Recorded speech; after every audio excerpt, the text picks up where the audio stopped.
Well, top state leaders say they will wage a fight to the death against plans for a floating natural gas terminal in the Long Island Sound. The feds today approved the plan for Broadwater Energy to build the facility just miles from the Connecticut coast.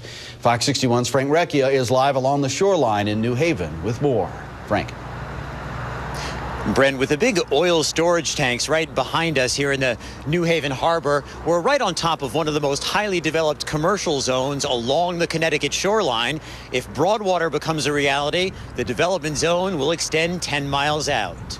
You know, this is Long Island Sound isn't the place for this type of facility. Tim McGovern lives on the water in West Haven.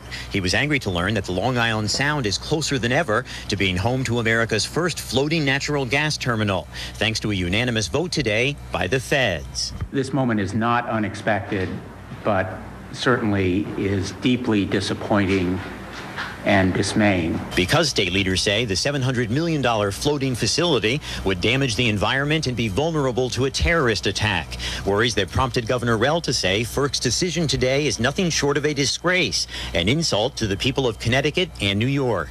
Well, I respectfully disagree with the governor and the attorney general. Gary Hale is a representative for Broadwater, the energy consortium that would build the facility 10 miles from the Connecticut shoreline. I think Broadwater is a tremendous benefit to the state of Connecticut, to working families, to small business. But environmentalists say even if Broadwater were to create jobs and affordable energy for Connecticut, the risks would be too many. This project would set an unacceptable precedent, do irreparable damage to the environment, and negatively impact the economies of New York and Connecticut. And Blumenthal, for one, says he'll take his fight to the Supreme Court if necessary. We are going to fight as long and hard as necessary. While Tim McGovern says it's still hard to believe what the future could hold for his shoreline.